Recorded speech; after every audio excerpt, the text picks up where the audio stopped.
आजचा जो कार्यक्रम आहे मुळात आपण इंग्रजी माध्यमाच्या शाळा असतील त्यांची गुणवत्ता असेल तर त्या दृष्टिकोनातून जेव्हा आपण मराठी शाळांकडे बघतो तर मराठी शाळांची गुणवत्ता आहे की नाही असाही एक प्रश्न असतो आणि ती जर वाढवायची असेल तर तुम्ही स्वतः शिक्षिका म्हणून काय करणार आणि तुमच्यासारखे इतरही जे शिक्षक असतील तर त्यांनी पण काय केलं पाहिजे असं तुम्हाला काय वाटतं? हॅलो, आवाज येतोय सगळ्यांना? सगळ्यात महत्त्वाचं म्हणजे शिक्षिका म्हणून मी काय करते हे मी रोजचं डेली 1-2 व्हिडिओ तुम्हाला टाकतच असते. म्हणजे ते तुम्ही डोळ्यांनी स्वतः बघताय. त्याच्यापेक्षा जास्त उपक्रम माझे असतात पण मला तेवढं एडिटिंगला वेळ नसतो किंवा अपलोड करायला वेळ नसतो. ही एक मोहीम मी उभी केली असं समजा की आमच्या मराठी शाळेमध्ये काय घडतंय किंवा आमच्या जिल्हा परिषद शाळांमध्ये काय घडतंय हे तुम्हाला कळावं. कारण मराठी शाळांकडे बघण्याचा दृष्टिकोन सगळ्यांचाच बदलला आहे. लोकांना वाटतं की माझं मूल इंग्लिश मिडियमला गेलं म्हणजे थोडंसं मी हाय लेवलला गेलो किंवा माझं मूल इंग्लिश मिडियममध्ये गेलं की त्याचं फ्युचर ब्राईट आहे. असं काही नाही आहे. आमच्या जिल्हा परिषद शाळेची मुलं यावर्षी तुम्ही जर पाहिलं असेल बातम्यांमध्ये तर नासाला गेलेली आहेत, इस्रोला गेलेली आहेत. मग हे कुणामुळं झालं? आम्हा शिक्षकांमुळेच ना. आम्ही प्रत्येक मूल हे आमचं मूल समजून शिकवत असतो.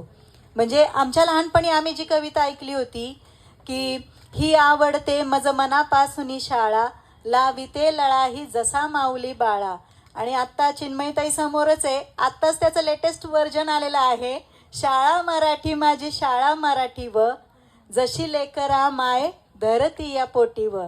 मग अशी जी मराठी शाळा आहे ज्याच्यामध्ये मूल मातृभाषेतून शिकते, ज्याच्यामध्ये ते स्वतः कम्फर्टेबल असतं. प्रत्येक मुलाला शिकण्याचा अधिकार आहे. मग कोणत्या माध्यमातून शिकायचं हे आईवडिलांनी का त्याच्यावर लादायचं? मागच्या वर्षी 3-4 मुलं इंग्लिश मिडियम सोडून आलेली आहेत. खास त्यांना जेव्हा कळलं की शेजारी राहणारं आपल्याच जिल्हा परिषद शाळेतलं मूल आणि माझं मूल, त्यांनी जेव्हा कम्पेअर केलं पालकांनी स्वतः की अरे बापरे ह्याला तो किती येते, ह्याला भूगोलातले प्रश्न विचारा, इतिहासाचे प्रश्न विचारा, परिसरचे प्रश्न विचारा, सामान्य ज्ञानाचे प्रश्न विचारा, हा कसला पटपट बोलतोय आणि माझं मूल मात्र विचार करत बसते मी आता काय उत्तर देऊ. म्हणजे तो विचार करतच राहतो की मी आता इंग्लिशमधून काय सांगू. तोवर माझा जो विद्यार्थी म्हणजे माझं जे मूल आहे ते त्याच्या मराठी भाषेत, त्याच्या रांगड्या भाषेत, त्याच्या बोली भाषेत उत्तर देऊन मोकळं होतं. म्हणजे हा फरक आहे इंग्रजी माध्यमाचा आणि मराठी माध्यमाचा. माझे सर्व जिल्हा परिषद शाळेचे जे शिक्षक आहेत ते सर्व अतिशय पोटतिडकीने मुलांना शिकवत आहेत. पण ते प्रसार माध्यमांवर ते दाखवत नाहीत किंवा त्याचा व्हिडिओ बनवून अपलोड करत नाही, त्यामुळे ते जगासमोर येत नाही आहे. पण माझे सर्व शिक्षक बंधू भगिनी जे आहेत ते एवढ्याच पोटतिडकीने शिकवत आहेत. मगाशी सरांनी सांगितलं की शाळा बंद पडणार आहेत किंवा काय होणार आहे. 2 विद्यार्थी असणाऱ्या जे पटसंख्या असणाऱ्या शाळांवर पण माझे शिक्षक जात आहेत, लॉन्चनी जात आहेत. मुळशी तालुका जर तुम्ही पाहिला, पश्चिम पट्टा तामिनी घाटाच्या पुढे तर रेंजच नाही आहे. तिथं स्वतः शिक्षक त्या गावात राहतात. त्या 2 मुलांसाठी त्यांचं आयुष्य, मग त्यांची मुलं पण तिथंच ते शिकवत आहेत. हेही मला मोठ्या अभिमानाने सांगावंसं वाटतं की आमच्या मराठी शिक्षकांची मुलंसुद्धा त्यांच्याच जिल्हा परिषद शाळेत शिकत आहेत. जी शहरात राहतात त्यांचा किस्सा थोडा वेगळा आहे. त्यांचं आता मी सांगू शकत नाही त्यांची काय घरगुती अडचणी असतील काय असतील. पण माझ्या मैत्रिणींची किंवा माझ्या बॅचचे जे काही शिक्षक आहेत त्यांची जी मुलं आहेत ती आत्ताच्या ज्या परीक्षा आहेत, मंथन आहे, स्कॉलरशिप आहे, ऑलिम्पियाड आहे गणिताचं, त्याच्यामध्ये राज्यस्तरापर्यंत त्यांचे नंबर आलेले आहेत. अजून काय सांगणार गुणवत्तेबद्दल? तर हे सगळं आम्ही करतोय आणि त्याच्यासाठीच झटतोय.